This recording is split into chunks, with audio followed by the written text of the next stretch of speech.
اعوذ باللہ من الشیطان الرجیم بسم اللہ الرحمن الرحیم۔ امین القرآن کی معزز سامعات، اللہ تبارک و تعالیٰ کا شکر و احسان ہے کہ اس نے ہمیں رمضان المبارک کی ان پرنور ساعتوں میں سورہ بقرہ کی تفسیر پڑھنے کا موقع اور توفیق عنایت فرمایا۔ اللہ تبارک و تعالیٰ ارشاد فرماتا ہے، اعوذ باللہ من الشیطان الرجیم بسم اللہ الرحمن الرحیم۔ ان لوگوں کی مثال جو اپنے مال اللہ کی راہ میں خرچ کرتے ہیں اس دانے کی طرح ہے جس نے 7 بالیاں اگائی، ہر بالی میں 100 دانے ہیں، اور اللہ اس سے بھی زیادہ بڑھائے جس کے لیے چاہے، اور اللہ وسعت والا علم والا ہے۔ سبحان اللہ۔ دیکھیں، یہ آیت مبارکہ میں اللہ کی راہ میں مال خرچ کرنے والوں کی ایک مثال اللہ تبارک و تعالی پیش فرما رہا ہے کہ اللہ کی راہ میں خرچ کرنے والوں کی مثال ایسی ہے ان کے مال کی کہ ایک دانے کی طرح، اور وہ بڑھتا جاتا ہے۔ اور یہ بات یاد رکھیں کہ نیک اعمال تو ایک جیسے ہوتے ہیں، مگر اخلاص، اچھی نیت اور نسبت وغیرہ میں فرق کی وجہ سے بعض اوقات ثواب بہت زیادہ بڑھ جاتا ہے، اس میں بہت فرق ہوتا ہے۔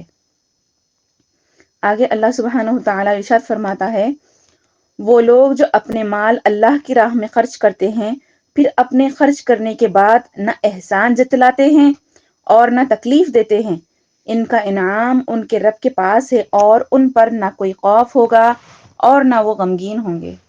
سبحان اللہ۔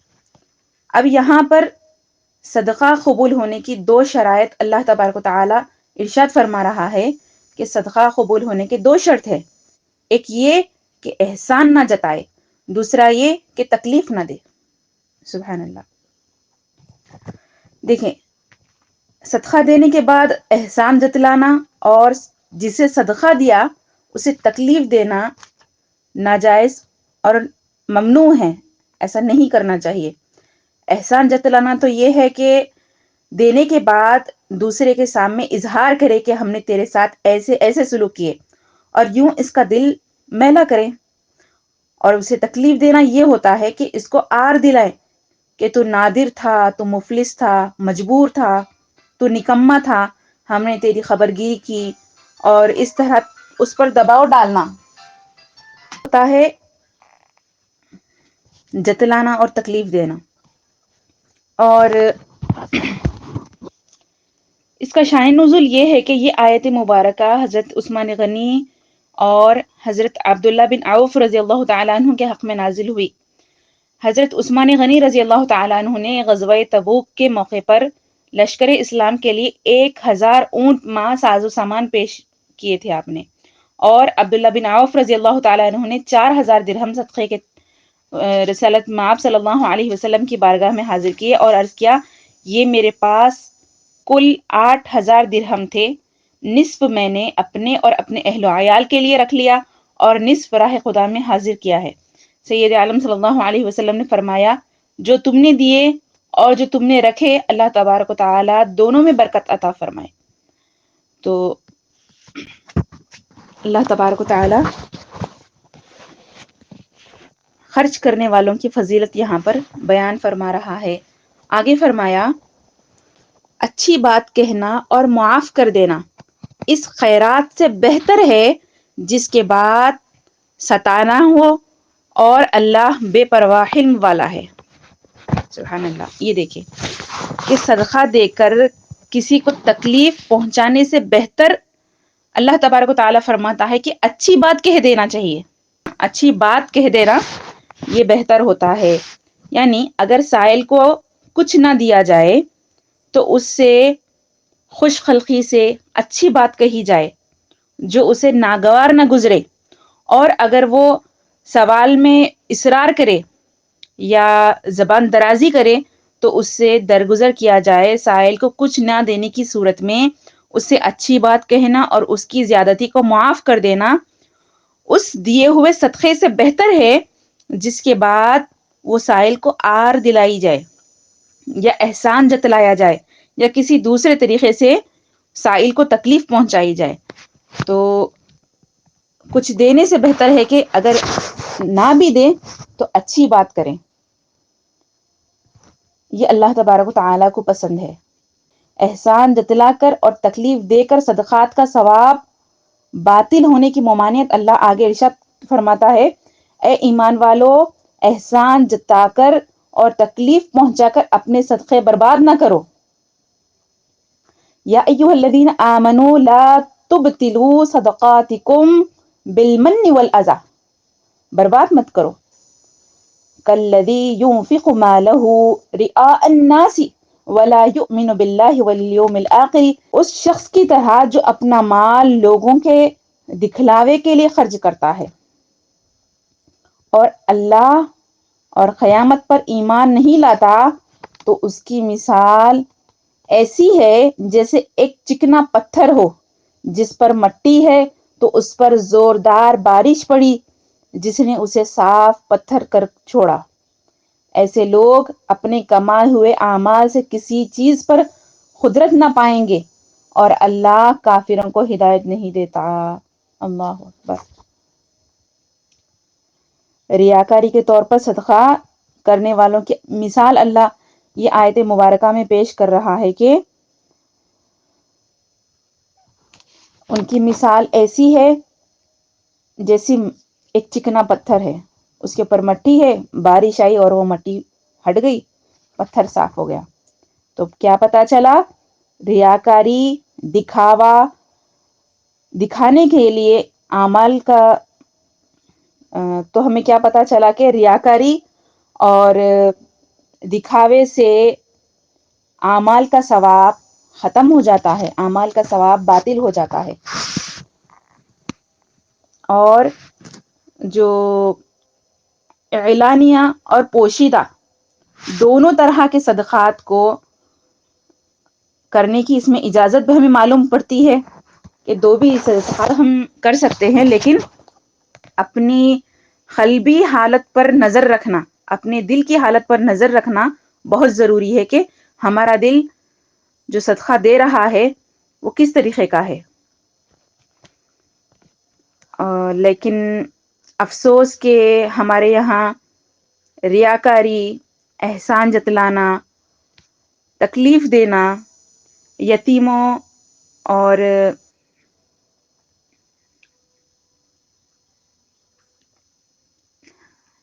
اچھا اس کو یہاں سے کٹ کریے.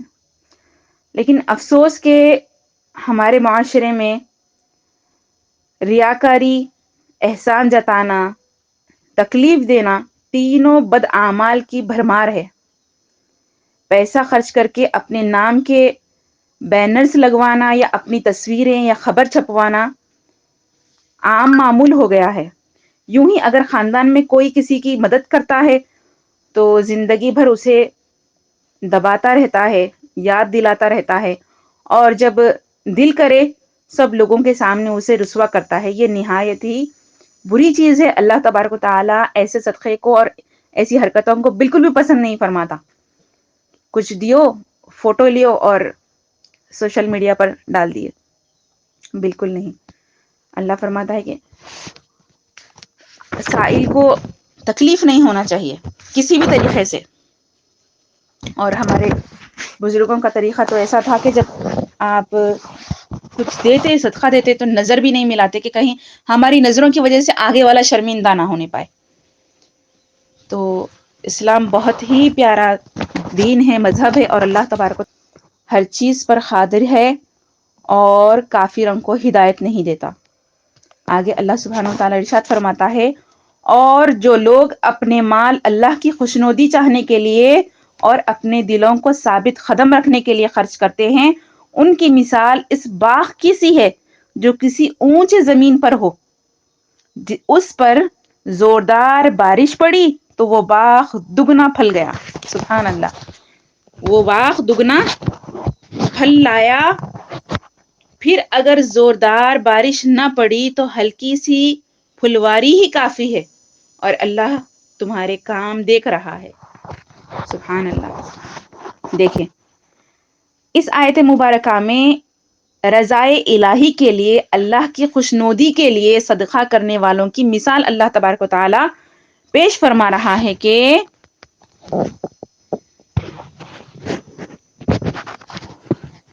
ان لوگوں کی مثال ایسی ہے جو خالصتاً رضائے الہی کے لیے، اللہ تبارک و تعالی کی خوشنودی حاصل کرنے کے لیے، اپنے دلوں کو ایمان پر استقامت دینے کے لیے اخلاص کے ساتھ عمل کرتے ہیں. جس طرح ایک بلند خطہ ہے، ایک بلند جگہ ہے، خطے کی بہترین زمین کا باغ ہر حال میں خوب پھلتا ہے، خواہ بارش تھوڑی ہو یا زیادہ ہو. ایسے ہی جو با اخلاص مومن کا صدقہ ہوتا ہے، صدقہ چاہے تھوڑا ہو یا بڑی بارش کی طرح زیادہ ہو، اللہ تبارک و تعالی اس کو بڑھاتا ہے. اللہ تعالی کی بارگاہ میں دل کی کیفیت دیکھی جاتی ہے. ہمیں کیا پتا چلا کہ اللہ کی بارگاہ میں دل کی کیفیت دیکھی جاتی ہے، نہ کہ فقط مال کی مقدار کے وہ تھوڑا ہے یا زیادہ ہے. اللہ کے یہاں کوئی فرق نہیں پڑتا کہ تھوڑا ہے یا زیادہ ہے. فرق اس بات کا پڑتا ہے کہ مومن کا دل استقامت کے ساتھ کس طریقے سے خرچ کرتا ہے اللہ کی راہ میں. اور اللہ فرماتا ہے واللہ بما تعملون بصیر، میں تمہارے کام دیکھ رہا ہوں. سبحان اللہ. آگے ارشاد ہوا کیا تم میں کوئی یہ پسند کرے کہ اس کے پاس کھجور اور انگوروں کا ایک باغ ہو جس کے نیچے ندیاں بہتی ہو، اس کے لیے اس میں ہر قسم کے پھل ہوں، اور اسے بڑھاپا آ جائے اور حال یہ ہو کہ اس کے کمزور اور ناتواں بچے ہوں، پھر اس پر ایک بگولا آئے جس میں آگ ہو تو سارا باغ جل جائے. اللہ تم سے اس طرح اپنی آیتیں کھول کر بیان فرماتا ہے تاکہ تم غور فکر کرو. اللہ اکبر، کیا دل دہلا دینے والی مثال ہے. دیکھیں، ریاکاری کے طور پر صدقہ کرنے والوں کے لیے دل دہلا دینے والی مثال اللہ تبارک و تعالیٰ پیش فرما رہا ہے. کاش ہم سمجھ جائیں اور اپنے تمام اعمال، نماز، ذکر، درود، تلاوت، نعت خوانی، حج، عمرہ، زکوٰۃ، صدقات وغیرہ کی ریاکاری کی تباہ کاری سے بچا لے اللہ ہمیں، اور اپنے اعمال کا محاسبہ کرنا ہم شروع کر دیں. اللہ تبارک و تعالی ریاکاری سے ہمیں اپنے حفظ و امان میں رکھے اور ہمارے صدقات کو قبول کرے اور ہمیں اس کے راہ میں خرچ کرنا نصیب کرے. یہاں ہمارا 36واں رکوع ختم ہوتا ہے.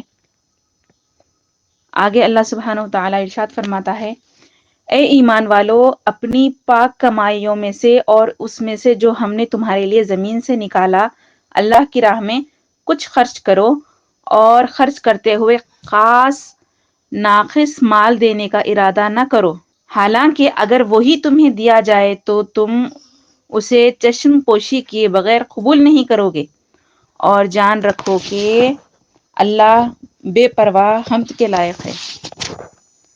سبحان اللہ. دیکھیں، یہاں پر دو باتیں اس آیت مبارکہ میں بیان ہو رہی ہے. ایک تو یہ کہ اللہ کی راہ میں پاکیزہ اور حلال مال خرچ کرنے کا حکم ہے.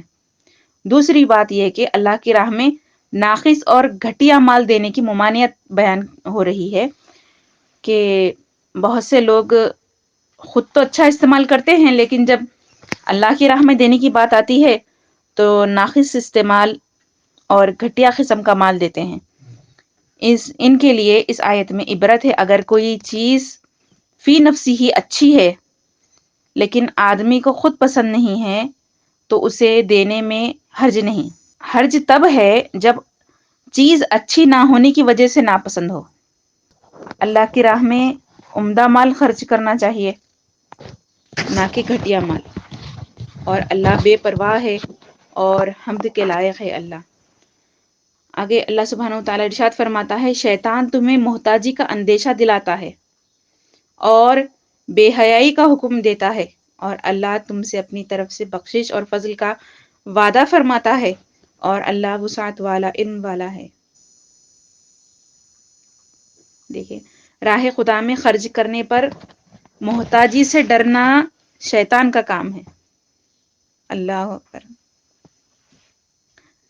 شیطان طرح طرح سے بندے کے دل میں وسوسے ڈالتا ہے کہ اگر تم خرچ کرو گے، صدقہ دو گے تو خود فقیر اور نادر ہو جاؤ گے، لہٰذا خرچ مت کرو اللہ کی راہ میں۔ یہ شیطان کی بہت بڑی چال ہے۔ اللہ کی راہ میں خرچ کرتے وقت اس طرح کے وسوسے شیطان ڈالتا ہے، حالانکہ جن لوگوں کے دلوں میں یہ وسوسے ڈالا جا رہا ہوتا ہے وہی لوگ اکثر شادی بیاہ کے موقع میں جائز اور ناجائز رسومات پر اور عام زندگی میں بے ذریغ کھلا ایک دم خرچ کرتے ہیں، لیکن جب اللہ تبارک و تعالیٰ کی بارگاہ میں خرچ کرنے کا معاملہ آتا ہے تو شیطان کے وسوسے میں پھنس جاتے ہیں اور شیطان کہتا ہے کہ خرچ مت کرو، فقیر ہو جاؤ گے۔ اللہ اکبر۔ یہ شیطان کی چال ہوتی ہے۔ اللہ کی راہ میں خرچ کرنے سے محتاجی کا ڈر وہ ڈالتا ہے اور روکتا ہے۔ شیطان بے حیائی کا حکم دیتا ہے اور اللہ تم سے اپنی طرف سے بخشش اور فضل کا وعدہ فرماتا ہے۔ خرچ کرنے والوں کے لیے اللہ بخشش اور فضل کا وعدہ فرماتا ہے اور اللہ وسعت والا علم والا ہے۔ سبحان اللہ۔ آگے اللہ فرماتا ہے اللہ جسے چاہتا ہے حکمت دیتا ہے اور جسے حکمت دی جائے تو بے شک اسے بہت زیادہ بھلائی مل گئی، اور عقل والے ہی نصیحت مانتے ہیں۔ یہاں پہ علم اور حکمت کی فضیلت بیان ہو رہی ہے۔ اور تم جو خرچ کرو یا کوئی نظر مانو، اللہ اسے جانتا ہے اور ظالموں کا کوئی مددگار نہیں۔ دیکھیں، کوئی صدقہ یا پھر کوئی منت، نظر سے مراد منت ہوتی ہے۔ نظر اللہ تعالیٰ سے پوشیدہ نہیں ہوتی۔ اگر کوئی بندہ کوئی صدقہ کرتا ہے یا پھر کوئی نظر مانتا ہے تو اللہ تبارک و تعالیٰ اس کو دیکھ رہا ہے اور اللہ جانتا ہے، اور ظالموں کا کوئی مددگار نہیں۔ یہاں آیت میں وعدہ اور وعید دونوں چیزیں بیان ہو رہی ہے، کیونکہ فرمایا کہ تم جو خرچ کرو خواہ نیکی میں ہو یا بدی میں ہو، یوں ہی تم جو نظر مانو اچھے کام کی یا گناہ کے کام کی، ان تمام چیزوں کو اللہ تبارک و تعالی جانتا ہے، تو اچھے عمل، خرچ اور نظر پر ثواب دے گا، جبکہ گناہ کے عمل، گناہ پر خرچ اور گناہ پر نظر ماننے پر اللہ تبارک و تعالیٰ تمہیں سزا دے گا۔ فرمایا یعلمہ، اللہ اسے جانتا ہے، اور اللہ ظالموں کا کوئی مددگار نہیں۔ آگے ارشاد فرمایا اگر تم اعلانیہ خیرات کر دو گے تو وہ کیا ہی اچھی بات ہے، اور اگر تم چھپا کر فقیروں کو دو تو یہ تمہارے لیے سب سے بہتر ہے، اور اللہ تم سے تمہاری کچھ برائیاں مٹا دے گا، اور اللہ تمہارے کاموں سے خبردار ہے۔ دیکھیے، جو صدقہ خفیہ طور پر اور اعلانیہ طور پر دیا جاتا ہے، دونوں طرح کا صدقہ جائز ہے، چاہے آپ چھپا کر دو یا چاہے آپ اعلانیہ طور پر دو، لیکن جو فقیروں کو چھپا کر دیا جاتا ہے وہ بہتر ہوتا ہے، اور اللہ فرماتا ہے کہ اللہ تم سے تمہاری کچھ برائیاں مٹا دے گا صدقے کے بدلے میں، اور اللہ تمہارے کاموں سے باخبر ہے، اللہ سب جانتا ہے۔ اب دیکھیں، اکثر و بیشتر اعمال میں یہی قاعدہ ہے کہ وہ خفیہ اور اعلانیہ طور پر دونوں طرح جائز ہے، لیکن ریاکاری کے لیے اعلانیہ کرنا حرام ہے۔ اب دکھا کر بھی دے سکتے ہیں، لیکن عام طور پر نہیں دیا جاتا، وہ اس لیے کہ کہیں ریاکاری کا خدا نہ خواستہ کوئی شائبہ انسان کے اندر پیدا ہو جائے، اسی لیے اعلانیہ کرنا کیا ہے، حرام ہے، اور دوسروں کی ترغیب کے لیے کرنا ثواب ہے۔ اگر دوسروں کو ترغیب دلانے کے لیے اعلانیہ طور پر کر رہے ہیں تو یہ بھی ثواب ہی ہے۔ مشائخ اور علماء بہت سے اعمال اعلانیہ طور پر اسی لیے کرتے ہیں کہ ان کے مرید اور متعلقین کو ترغیب مل جائے، مریدین کو تربیت مل جائے کہ اس طریقے سے خرچ کرنا ہے۔ اسی لیے مشائخ اکرام، اولیاء اکرام جو خرچ کرتے ہیں، اپنے مریدین کو اور اپنے متعلقین کو بتلا کر کرتے ہیں، تاکہ ان کو تربیت مل جائے کہ کام صدقہ اس طریقے سے کرنا ہے، اس کو اس طریقے سے کرنا ہے، ان کو پتہ چل جائے، اسی لیے کرتے ہیں۔ تو دونوں طریقے جائز ہے، اگر آپ بتا کے کر رہے ہیں اور اس کے اندر اپنی اولاد کے لیے، اپنے لوگوں کے لیے، یا پھر کوئی آپ بڑے منصب پر ہے تو اپنے چھوٹوں کو سکھانے کے لیے اگر آپ کر رہے ہیں تو پھر تو ٹھیک ہے، لیکن اعلانیہ طور پہ کرنے سے اس لیے باز آنا ہے کہ کہیں خدا نخواستہ کرتے کرتے ریاکاری کا کوئی پہلو اٹھ کر نہ آ جائے۔ بہرحال صدقہ کسی بھی طریقے سے ہو، دو طریقے سے بھی جائز ہے، اور کسی کو ہدایت دینا اللہ کے لیے، اللہ کے اختیار میں ہے۔ فرمایا لوگوں کو ہدایت دینا تم پر لازم نہیں، ہاں اللہ جسے چاہتا ہے ہدایت دیتا ہے، اور تم جو اچھی چیز خرچ کرو تو وہ تمہارے لیے ہی فائدہ مند ہے، اور تم اللہ کی خوشنودی چاہنے کے لیے ہی خرچ کرو، اور جو مال تم خرچ کرو گے وہ تمہیں پورا پورا دیا جائے گا، اور تم پر کوئی زیادتی نہیں کی جائے گی۔ سبحان اللہ، دیکھیں اللہ تعالی کی رضا کے لیے صدقہ کرنے کا فائدہ بندے کو ہی حاصل ہوتا ہے، وہ چیز واپس پلٹ کر آتی ہے۔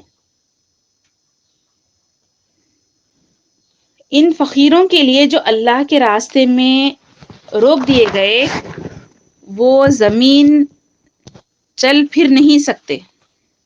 ناواقف انہیں سوال کرنے سے بچنے کی وجہ سے مالدار سمجھتے ہیں، تم انہیں ان کی علامات سے پہچان لو، وہ لوگوں سے لپٹ کر سوال نہیں کرتے، اور تم جو خیرات کرو اللہ اسے جانتا ہے۔ صدقات کے عمدہ مصرف، محتاجی کے باوجود نان مانگنے والے خوددار لوگوں کی بات یہاں پر ہو رہی ہے، اور یہ آیت مبارکہ اہل صفہ کے حق میں نازل ہوئی۔ ان حضرات کی تعداد 400 کے قریب تھی، یہ ہجرت کر کے مدینہ طیبہ حاضر ہوئے تھے۔ یہاں نہ ان کا مکان تھا، نہ کنبہ تھا، قبیلہ تھا، اور نہ ان حضرات نے شادی کی تھی۔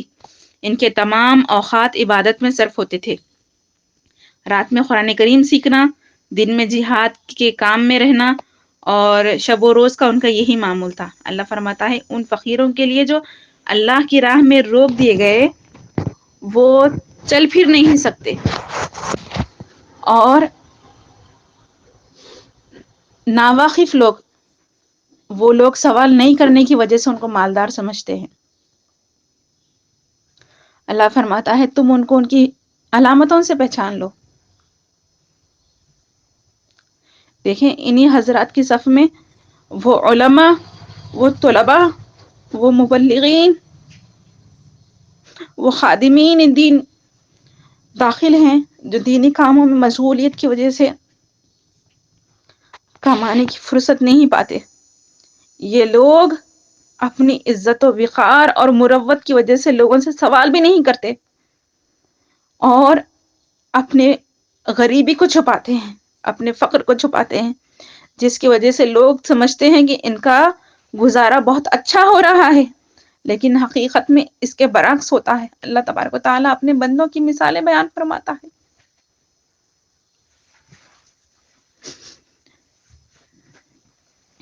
تحقیق کرنے سے ان کی زندگیوں کا مشقت سے بھرپور ہونا بہت سی علامات و قرائن سے معلوم ہو جاتا ہے۔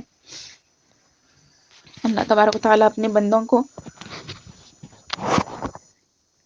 سمجھا رہا ہے کہ وہ لوگوں سے لپٹ کر سوال نہیں کرتے، اور تم جو خیرات کرو اللہ اسے جانتا ہے۔ سبحان اللہ۔ تو دیکھیں خرچ کرنے میں کن کو اللہ تبارک و تعالیٰ پسند فرماتا ہے، اللہ وہ بتا رہا ہے۔ پر ہمارا 27واں رکوع ختم ہوتا ہے، 27 نہیں 37واں رکوع ختم ہوتا ہے، اور وہ لوگ جو رات میں اور دن میں پوشیدہ اور علانیہ اپنے مال خیرات کرتے ہیں، ان کے لیے ان کا اجر ان کے رب کے پاس ہے، ان پر نہ کوئی خوف ہوگا اور نہ وہ غمگین ہوں گے۔ جو لوگ سود کھاتے ہیں وہ قیامت کے دن نہ کھڑے ہوں گے مگر اس شخص کے کھڑے ہونے کی طرح جسے آسیب نے چھو کر پاگل کر دیا ہو۔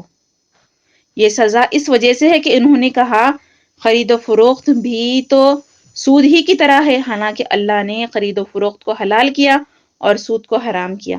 تو جس کے پاس اس کے رب کی طرف سے نصیحت آئی پھر وہ باز آ گیا تو اس کے لیے حلال ہے جو پہلے گزر چکا اور اس کا معاملہ اللہ کے سپرد ہے، اور جو دوبارہ ایسی حرکت کریں گے تو وہ دوزخی ہے، وہ اس میں مدتوں رہیں گے۔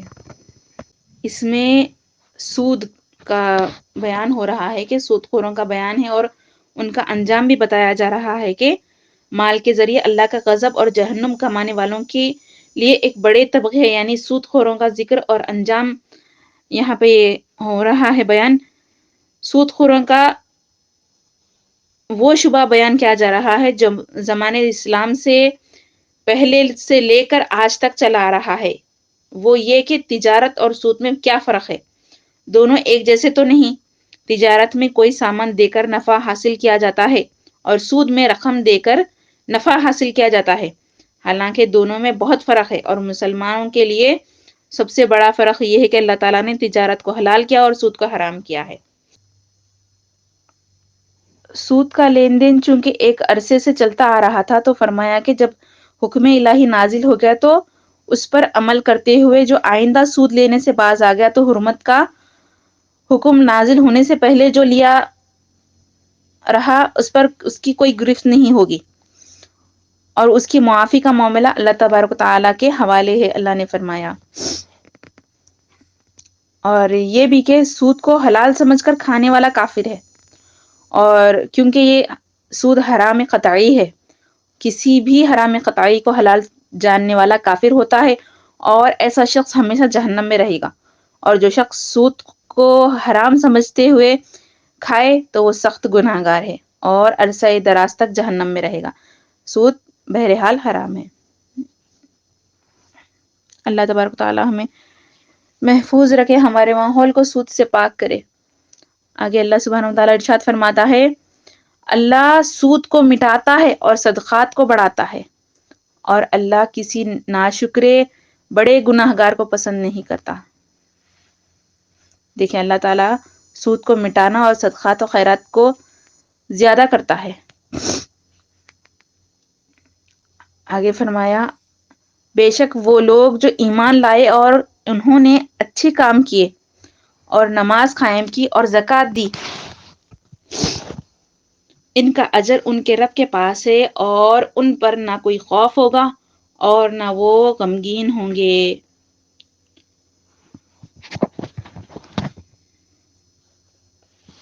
بعمل جو مسلمان ہیں ان کا اجر و ثواب بتایا جا رہا ہے۔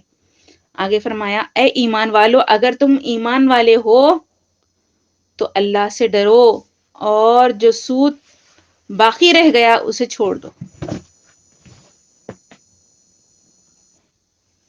دیکھیں ایمان والوں کو، مسلمانوں کو اللہ تعالیٰ سے ڈرنے اور بقیہ سود نہ لینے کا حکم دیا جا رہا ہے۔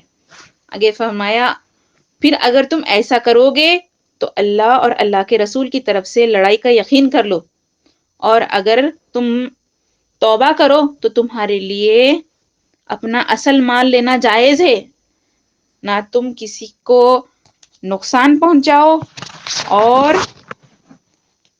نہ تمہیں نقصان ہو۔ سبحان اللہ۔ دیکھیں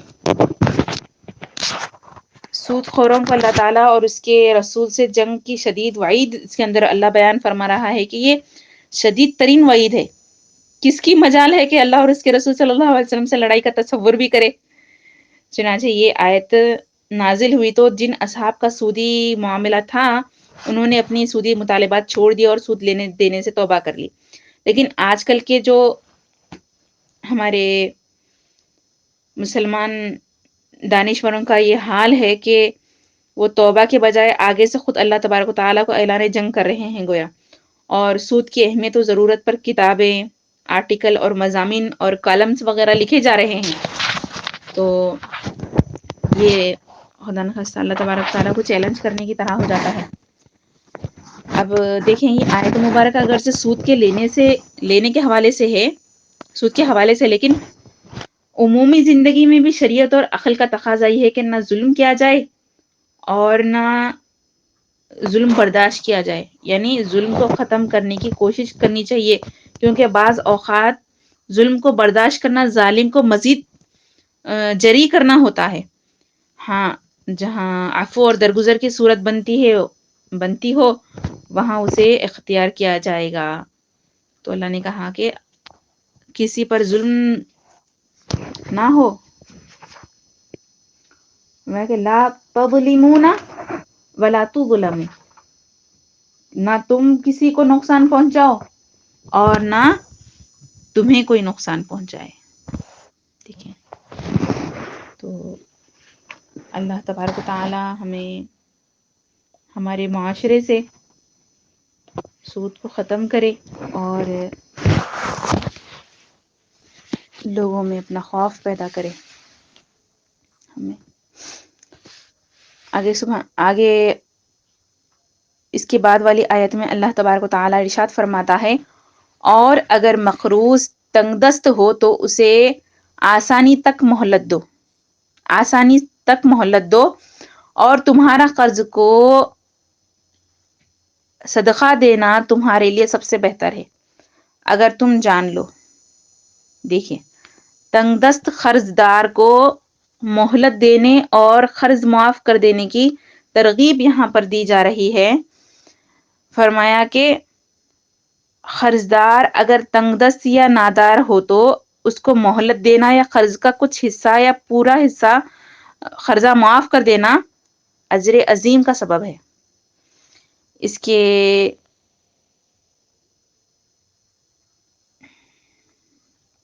آگے فرمایا، اور اس دن سے ڈرو جس میں تم اللہ کی طرف لوٹائے جاؤ گے، پھر ہر جان کو اس کی کمائی بھرپور دی جائے گی اور ان پر ظلم نہیں ہوگا۔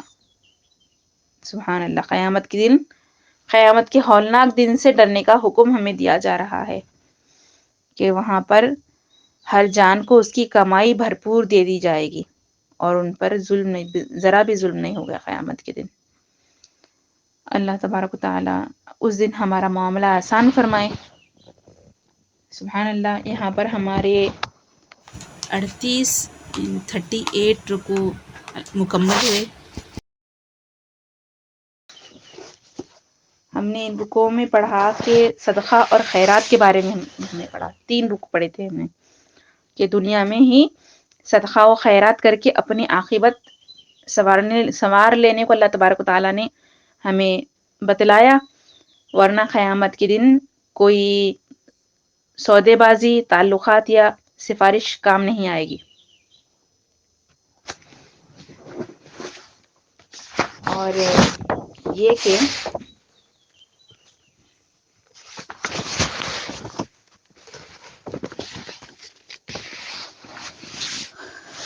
ان رکوع میں قرآن پاک نے صدقے کے فضائل و آداب بیان کرنے کے بعد سود کے نقصانات اور تباہ کاریاں بیان کی۔ تو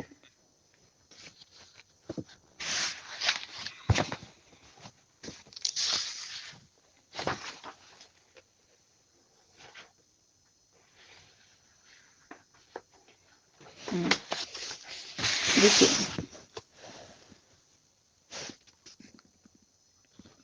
35ویں رکوع سے 36، 37، 38 3 رکوعوں میں ہم نے صدقات و خیرات کے حوالے سے پڑھا۔ تو اس میں اللہ تبارک و تعالیٰ نے 4 مثالیں بیان فرمائی، 2 مثالیں اخلاص کی اور 2 مثالیں ریاکاری کی۔ اخلاص کے ساتھ اللہ کے نام پر خرچ کرنے کی مثال ایسی ہے جیسے زمین میں ایک بینس ڈال کر سینکڑوں دانے حاصل کر لینا، اور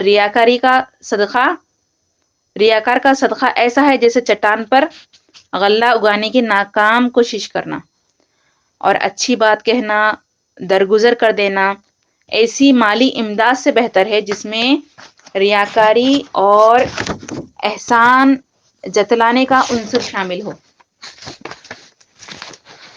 اللہ کے لیے صدقہ و خیرات کی دوسری مثال زرخیز خطۂ زمین میں باغ لگانے کی طرح اللہ نے دی تھی، جو سال میں 2 مرتبہ پھل دیتا ہو، اور دکھاوے کے طور پر خیرات کرنے کی مثال اس شخص کی تھی جو جوانی میں محنت کر کے بہترین باغ اور فصل اگائے، مگر اس کے بڑھاپے میں جب وہ محنت کے قابل نہ رہے، وہ اور اس کے چھوٹے چھوٹے بچے غلہ اور پھلوں کے محتاج ہو، تو یہ باغ کسی ناگہانی آفت سے تباہ ہو کر رہ جائے۔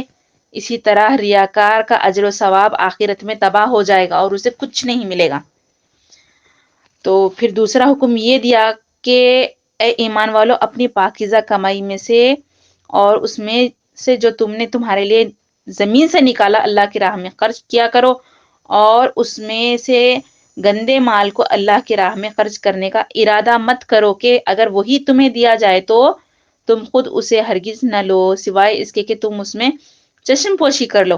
یعنی اللہ کے عطا کردہ مال و جائیداد اور زمین سے حاصل شدہ غلوں اور فصلوں میں سے پاکیزہ چیزیں اللہ کے نام پر دینی چاہیے۔ گھٹیا اور بیکار چیزیں اپنے لیے پسند نہیں کرتے تو اللہ کے نام پر کیوں دیتے ہو؟ آگے ہم نے مزید یہ پڑھا تھا کہ حکمت اور دانائی اللہ کی عنایت ہے۔ جسے اللہ تعالیٰ حکمتیں عطا فرماتا ہے تو سمجھو اسے بہت سی خیر میسر آ جاتی ہے، اور کھلے عام اور چھپا کر موقع محل کے مطابق دونوں طرح کے صدقہ کرتے رہنا چاہیے۔ دیندار غربا جو اپنی سفید پوشی کا بھرم رکھنے کے لیے مانگتے نہیں ہیں، وہ آپ کے مالی تعاون کے زیادہ مستحق ہے۔ اللہ تبارک و تعالیٰ نے ہمیں سمجھایا عدل و انصاف پر مشتمل معاشی نظام کے لیے رہنمائی اصول، غریب اور چھوٹے تاجروں کے لیے زہر قاتل اور تجارت کے لیے رستہ ہوا ناسور یہودی ذہنیت کی بدترین پیداوار سودی نظام کے تباہ کن عواقب و نتائج سے آیت نمبر 275 سے آیت نمبر 280 تک خبردار کرتے ہوئے سختی کے ساتھ اس سے باز رہنے کا اللہ نے ہمیں حکم دیا، اور سود خوری سے بچنے کو ایمان کا تقاضا قرار دیا، اور سودی نظام کو جاری رکھنے کو اللہ اور اس کے رسول کے ساتھ جنگ کے مترادف قرار دیا۔ یہاں یہ امر قابل غور ہے کہ قرآن نے صدقے کے فضائل و آداب بیان کرنے کے بعد سود کے نقصانات اور تباہ کاریاں بیان کی۔ اصل میں صدقہ اور ربا، سود دونوں متضاد نظام ہیں۔ صدقے میں احسان، پاکیزگی اور تعاون کا جذبہ ہوتا ہے، جبکہ سود میں بخل، گندگی اور خود غرضی پوشیدہ ہوتی ہے۔ صدقے میں دیا ہوا مال واپس لینے کی نیت نہیں ہوتی، جبکہ سود میں اصل زر سے بھی زیادہ لینے کی شرط ہوتی ہے۔ صدقے سے آپس کی محبت بڑھتی ہے، جبکہ سود سے باہمی نفرت میں اضافہ ہوتا ہے۔ صدقہ کرنے کے لیے اللہ کی محبت کا اعلان اور مغفرت کا وعدہ ہے، جبکہ سود خور پر لعنت کی وعید اور اعلان جنگ ہے۔ سود کے نفسیاتی، اخلاقی، معاشی، معاشرتی نقصانات اتنے واضح ہیں کہ اب سود کے حامی بھی دبی دبی زبان سے اس کا اعتراف کرنے لگے ہیں۔ اور آخرت کی یاد دہانی کراتے ہوئے اللہ تبارک و تعالیٰ نے فرمایا کہ اس دن سے ڈرو جب تم اللہ کی طرف لوٹائے جاؤ گے، اور ہر شخص کو نیک و بد اعمال کا پورا پورا حساب دینا ہوگا، اور کسی پر کوئی ظلم نہیں کیا جائے گا۔ تو اسی کے ساتھ ہمارا یہاں پہ درس ختم ہوتا ہے۔ انشاءاللہ تبارک و تعالیٰ پھر کل ملاقات ہوگی۔ اس کی اجازت دی، السلام علیکم ورحمۃ اللہ وبرکاتہ۔